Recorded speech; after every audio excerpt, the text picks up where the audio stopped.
Already শুরু হয়েছে। কওমি মাদ্রাসা সিলেবাসও আগামী কতদিন ঠিক থাকবে আমরা জানি না। আশা করি, দোয়া করি, চেষ্টা করি। আলহামদুলিল্লাহ আমাদের আকাবেররা চেষ্টা করে যাচ্ছেন, মুরব্বীরা চেষ্টা করে যাচ্ছেন, আমরা দোয়া করতে থাকি। কিন্তু স্বীকৃতি নামক যেই শিখের মধ্যে আমাদেরকে ঢুকানো হয়েছে, হতে পারে এই স্বীকৃতির মাধ্যমে অলরেডি শুনতেছি বিভিন্ন ধরনের কুফর শিরিক ঢুকানোর প্ল্যান চলতেছে।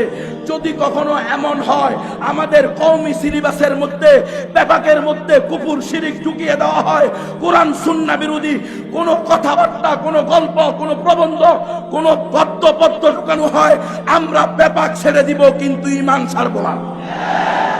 আমাদের কথা পরিষ্কার। আমরা যেমনি ভাবে কোনো সুপার পাওয়ারের ভয় পাই না, তেমনি ভাবে কোনো আঞ্চলিক সংগঠনেরও ভয় পাই না। দেশ আইন করবে, জিহাদ পড়ানো যাবে না। সরকারি মাদ্রাসা থেকে জিহাদের সকল চ্যাপ্টার বাতিল করে দেওয়া হয়েছে, আপনারা জানেন এটা। সরকারি মাদ্রাসার কোনো বইতে কিতাবুল জিহাদ নাই। এখন আমরা কি পারবো কওমি মাদ্রাসার সকল কিতাব থেকে কিতাবুল জিহাদ উঠিয়ে দিতে? কেউ যদি বলে তার ঈমান থাকবে। কিন্তু প্ল্যান চলতেছে, আন্তর্জাতিক প্ল্যান। এটা এই সরকার আর ওই সরকার না। কোন ব্যক্তি তার নিজের দিকে ডেকে নিলে নিতে পারে, সেটা তার ব্যাপার। কিন্তু আমি আন্তর্জাতিক ষড়যন্ত্রের বিরুদ্ধে বলতেছি।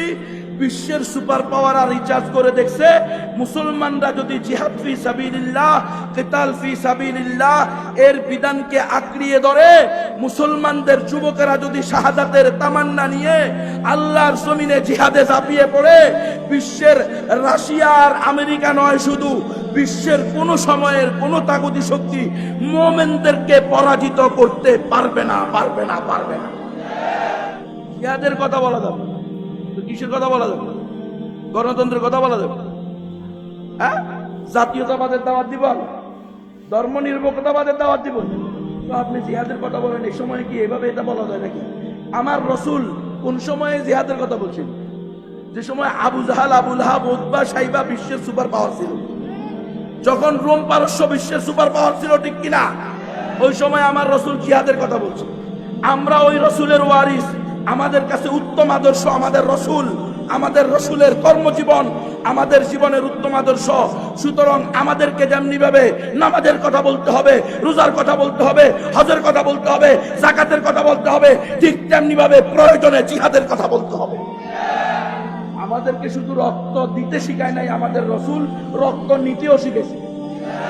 রক্ত দেওয়া যেমন সুন্নত দ্বীনের জন্য, ঠিক তেমনি ভাবে দ্বীন কায়েমের জন্য প্রয়োজনে কোন তাগুতের, কোন কাফেরের, কোন মুশরিকের, কোন মুরতাদের রক্ত নেওয়াও সুন্নত। দ্বীনের জন্য কল্লা দেওয়া যেমন সুন্নত, দ্বীনের জন্য কল্লা নেওয়াও সুন্নত। ফায়াকতুলুনা ওয়া ইউকতালুন, কথা বলে ভুলে গেছেন তো? হ্যাঁ, 750 জিহাদের আয়াত সব ভুলে গেছে। বলে গিয়ে এখন গণতান্ত্রিক জীবনযাপন করার নিয়ত করে নিছি, যেটার ভিতরে নিজের পিঠ আর পেট সেবে থাকে। এই দিন দিয়ে কোনোদিন দিন জিন্দা হবে না। এমন মসজিদ মাদ্রাসা আছে, এই মসজিদ মাদ্রাসায় জিহাদ নাই, জিহাদ চলবে না, নিষিদ্ধ করে দেওয়া হবে। জিহাদি বই পড়া যাবে না, নিষিদ্ধ করে দেওয়া হবে। জিহাদের দাওয়াত দেওয়া যাবে না, নিষিদ্ধ করে দেওয়া হবে। খোদার কসম মুসলমান, এমন মসজিদ মাদ্রাসা, যেই মসজিদ মাদ্রাসাওয়ালারা বলবে আমাদের মাদ্রাসায় জিহাদ নাই, আমাদের মাদ্রাসায় মুজাহিদ নাই, আমরা জিহাদকে অস্বীকার করি, মুজাহিদদেরকে অস্বীকার করি, এমন মসজিদ মাদ্রাসা যদি সমাজের পরতে পরতে নয়, বিশ্বের আনাচে